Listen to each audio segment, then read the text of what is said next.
আমার পাশে কিন্তু আমার বাবা বসে আছে। আল্লাহ আমার বাবাকে নেক হায়াত দান করুন, সকলেই পড়া আমিন। আমার বাবা আমার সাথে জীবনে দুইটাই প্রোগ্রাম করেছে, একটা খুলনাতে, এটা হচ্ছে লবণচোরাতে। আমি আসছিলাম গত 1 বছর আগে, ওখানে আব্বা ছিলেন, আর আজকে সেকেন্ড টাইম আজকে আসছে। আসলে এই যে খুলনা, এই যে সোনাডাঙ্গা বা এই যে আপনাদের বাগানবাড়ি শেখপাড়া, আমার বাবার যৌবনকাল, পড়াশোনা, আমার আব্বার সব কিছুই এখানেই কেটেছে। আমার আব্বা এখানেই বড় হয়েছে। তা আমার আব্বাকে আমি আজকে নিয়ে আসছি। আমার আব্বা কওমি মাদ্রাসায় পড়াশোনা করেছে, হাফেজ হয়েছে, মাস্টার্স কমপ্লিট করেছে। আমার আব্বা আমরা হওয়ার পরেও পড়াশোনা করেছে। আসলে কি জানেন, ইচ্ছা শক্তি যার অনেক শক্ত হয় তাকে কেউ রুখে দেওয়ার সাধ্য রাখে না যুবক ভাইরা। তোমার আব্বা মাওলানা হয়েছেন, হাফেজ হয়েছেন। আল্লাহ তাআলা আমার আব্বাকে ইসলামের খাদেম হিসেবে কবুল এবং মঞ্জুর করুক। আমরা সকলেই দিল খুলে পড়ছি আমিন। আজ হাফেজ ছাত্রদেরকে পাগড়ি পড়তে দেখে আমারও আমার ছোট্টবেলার কথা স্মরণ হয়ে গেল। আমি যখন হাফেজ হয়েছিলাম শেষের দিকে এসে, আমার এখনো মনে আছে, এটা শো অফের জন্য বলছি না, আমি সবাইকে উদ্বুদ্ধ করতে চাই কোরআন মুখস্থ করার জন্য। আমার এখনো মনে আছে আমি একদিনে 17 পৃষ্ঠা সবক শুনিয়েছিলাম, আলহামদুলিল্লাহ, একদিনেই। তো আমার ওস্তাদ, আমি আসলে ওই দিন শুক্রবার থেকে প্রিপারেশন নিয়েছি, শুক্রবার সকাল থেকে প্রিপারেশন নিয়েছি যে কালকে আমি কমপক্ষে 15 পৃষ্ঠা শোনাবো। আমার নিয়ে আছে 15 পৃষ্ঠা আমি আজকে মুখস্থ করেই ছাড়বো। তো আমার হুজুর জানে যে আসিফ প্রায় 1 বছর অসুস্থ ছিল, হয়তো 5 পৃষ্ঠা সবক দিবে, এর বেশি দিবে না। তা আমি হুজুরের কাছে বসলাম, তেলাওয়াত শুরু করলাম, সবক শোনাচ্ছি। 1 পৃষ্ঠা, 2 পৃষ্ঠা, 3 পৃষ্ঠা, 4 পৃষ্ঠা, 5 পৃষ্ঠা। হুজুর কয়, কিরে তোর কি শেষ হবে না আজকে? আমি বললাম, হুজুর আপনি শুনে যান কতদূর যাওয়া যায়। তা আমার এখনো মনে আছে, হুজুর আধা পারা হওয়ার পরে বললেন, না না তোর আর লাগবে না, তোর অনেক হয়ে গেছে, সব ছাত্র বসে আছে, ডানে সুযোগ দেওয়া লাগবে, একটু পরে আজান দিয়ে দিবে, time is going to over, it's very short time, শেষ করো এখনই। তো আমি বললাম, হুজুর আমার এখনো বাকি আছে। তো সর্বশেষ আমার মনে আছে আমি একদিনে 17 পৃষ্ঠা সবক ইয়াদ করেছিলাম একদিনে। বলার উদ্দেশ্য এটা নয় যে আমি খুব মেধাবী বা ব্রিলিয়ান্ট। আমার কথা হচ্ছে, যে হাফেজ হতে চায় তার ইচ্ছা শক্তি যদি খুব শক্ত হয়, একদিন না একদিন সে পুরো কোরআনটা মুখস্থ করেই ছাড়বে যুবক ভাইরা, ঠিক কিনা বলো? এটার জন্য রবের রহমতের প্রয়োজন হয়, আব্বা আম্মার দোয়ার প্রয়োজন হয়। তো আমার হাফেজ হওয়ার পরে আমি কিন্তু ভাই কোনো গল্প কাহিনী শোনাচ্ছি না, আমি দেখতে পাচ্ছি এখানে অনেক কওমি মাদ্রাসার ছাত্র আছেন।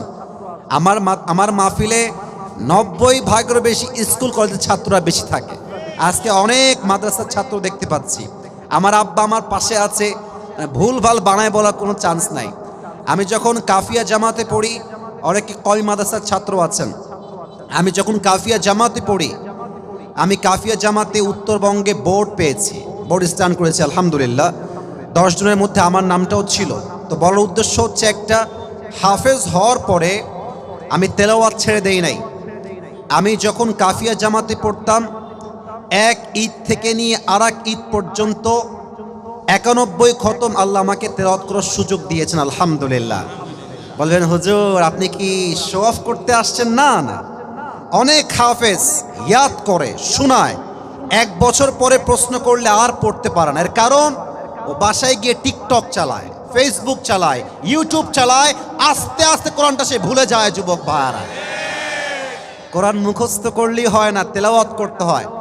আমরা প্রত্যেক দিন তাহাজ্জুদে তেলাওয়াত করতাম। আমার এখনো মনে আছে, আমি কাফিয়া জামাতের কাফিয়া কিতাব তাকরার করাতাম, মান্তিক তাকরার করাতাম, এবং প্রত্যেক দিন 10 পারা 15 পারা, এমনও দিন গেছে আমি 1 খতম 2 খতম পর্যন্ত পড়েছি।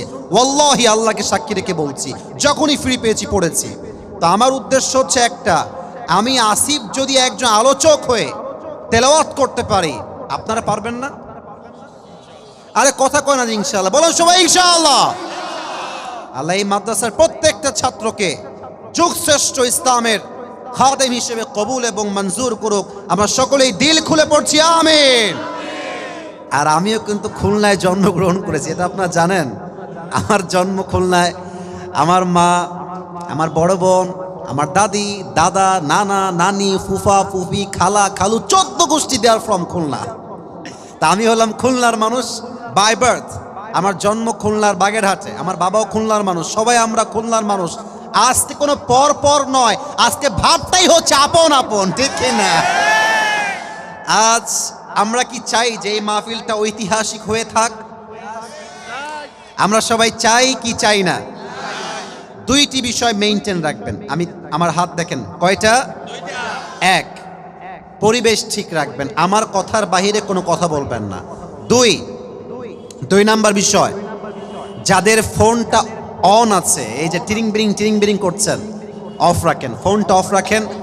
সারা জীবন ফেসবুকে দেখেছেন, টিকটকে দেখেছেন, ইউটিউবে দেখেছেন, ইনস্টাগ্রামে দেখেছেন, ওই সব দেখার দিন শেষ। আজকে সরাসরি দেখার বাংলাদেশ, ঠিক কিনা? ফোনটা অফ রাখেন, সবাই একটা কাশি দেন। আজকের এই মাহফিলে আমার প্রিয় ভাইয়েরা, বিবাহিত কারা কারা একটু হাত তুলেন তো সবাই। আচ্ছা, বিবাহিত আপনারা, আচ্ছা হাত তুলেন, হাত নামান আর কি। এবার সিঙ্গেল যারা, তারা হাত তুলো। ইন্না লিল্লাহ। তোমাদের বউ নাই কারো? আয় হায় হায় হায় হায়। শীতকাল, যুবকদের কষ্ট বেড়ে গেছে যুবক ভাইরা। আব্বা জান যারা আছেন, নিজের পায়ে দাঁড়া, নিজের পায়ে দাঁড়া, এই ডায়লগ বাদ দিয়ে দেন, বলেন বাপ তুই বিয়ে কর, তোর যার আমি বাপ তোকে দিব। যুবক ভাইরা, নিজের পায়ে দাঁড়াতে হবে, এই কথা কতি কতি আমাদের যৌবনের সাথে ক্ষয় হয়ে গেছে যুবক ভাইরা। এখন স্লোগান একটা, আমার চরিত্র রক্ষা করতে চাইলে বিয়ে ছাড়া আমার যদি তখন গতি নাই। যুবক ভাইরা, এই বাপের কথা কি বলবো, সব ঝামেলা মেয়েদের মধ্যে। তোমরা ঠিক না বললে আমি কিন্তু ওয়াজ করতে পারবো না ভাই। মেয়েরা দেখবেন টাকা পয়সা পাইলে টাকলার সঙ্গে বিয়ের পিড়িতে বসে যায়। আর কিছু মেয়ের রুচি এত খারাপ, আইফোন 16 পাওয়ার জন্য কক্সবাজার পর্যন্ত এরা চলে যায়। যুবক ভাই, আল্লাহ তাআলা সেই মেয়েদেরকে হেদায়েত দান করুন, সকলেই পড়া আমিন। আমি আমার প্রিয় বোনদেরকে বলতে চাই, বোনেরা আমার চরিত্র ঠিকঠাক করেন। বোরকা পড়লে কিন্তু দিনদার মেয়ে হওয়া যায় না খুলনার ভাড়া। আমরা খুলনায় দেখেছি অনেক মেয়ে প্রেম করে বেড়ায়, বোরকা পরেই প্রেম করে বেড়ায়। দেখলে মনে হবে ইয়ার ইয়ে তো अभी कभी जन्नत से भाग के खुलना में उतर के आई है यार। দেখলে মনে হবে কনফার্ম জান্নাতি, বাট উপরে ফিটফাট, ভেতরে পুরোটাই সদর ঘাট। অতএব বোরকা পড়লেই চরিত্রবান হওয়া যায় না। চরিত্রবান সেই মেয়ে হবে যার চরিত্র সতীত্ব পবিত্র হবে, ঠিক কিনা বলেন? আমার বোনদেরকে আল্লাহ বোঝার তৌফিক দান করুন, পড়া আমিন। দেখেন তো আজকে এত ছেলে পেলে মাহফিলে, সব দাড়িওয়ালা টুপিওয়ালা দিনদার দেখে মনে হচ্ছে এই মেয়েদের দিনদার ভাল লাগে না, কিছু কিছু মেয়েদের গাঞ্জাখোর ভাল লাগে আমার যুবক ভাই। আর বাসও খায় ছেলে পেলে। হ্যাঁ, আরে ভাই একটা কথা লজিক্যালি বোঝেন, যুক্তির সাথে বোঝেন। গাঞ্জাখোর তো নিজের জীবনের মূল্য নিজেই বুঝে না, ও তার বইয়ের মূল্য বুঝবে কেমন করে আমার যুবক ভাইরা? আল্লাহ এই বোনদেরকে সঠিক বুঝ দান করুন, সকলেই পড়া আমিন। তিনটা তাকবীর দিবেন। প্রথম তাকবীর দিবেন বিবাহিত ভাইরা, দ্বিতীয় তাকবীর দিবেন আমার সিঙ্গেল ভাইরা। দেখা যাক আজকে কে জিতে আমাদের এই ওয়াজ মাহফিলে, কার স্লোগান জোরে হয়। বিবাহিতরা একটা কাশি দেন। এই সাউন্ড বাড়াও, বেস বাড়াও, আর একটু রিভার্ব বাড়াও, সাউন্ড কমে গেছে, আবার হালকা বাড়ায় দাও। বিবাহিতরা ভাইরা হেরে যাওয়া যাবে না, তাকবীর দেন সবাই। লিল্লাহি তাকবীর, আল্লাহু আকবার। আচ্ছা, বিবাহিতদের ভাবসাব খুব বেশি একটা ভালো না গো। সিঙ্গেলরা কাশি দাও। আচ্ছা, দেখা যাক কে পারে। লিল্লাহি তাকবীর, বিবাহিতরা ফেল। আচ্ছা, এবার এমন একটা স্লোগান দিবেন, বিবাহিতরা কম থাকবে তো স্বাভাবিক, আমাকে তো ভালোবাসে যুবকরা, সিঙ্গেল ভাইয়েরা অনেকে আছেন, সবাই মিলে এমন তাকবীর দিবেন এইবার আমি আমার বাপ সহ হুজুরা সহ স্টেজ ভেঙে নিচে পড়ে যাব। খুলনার সাউন্ড হবে লিল্লাহি তাকবীর। আল কোরআনের আলো, আল হাদিসের আলো, কোরআন হাদিস যেখানে, আলেম ওলামা যেখানে,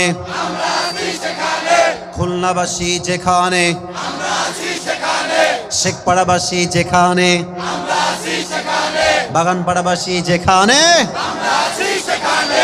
আল্লাহ তাআলা কবুল করুন। সকলে আমরা দিল খুলে পড়ছি আমিন।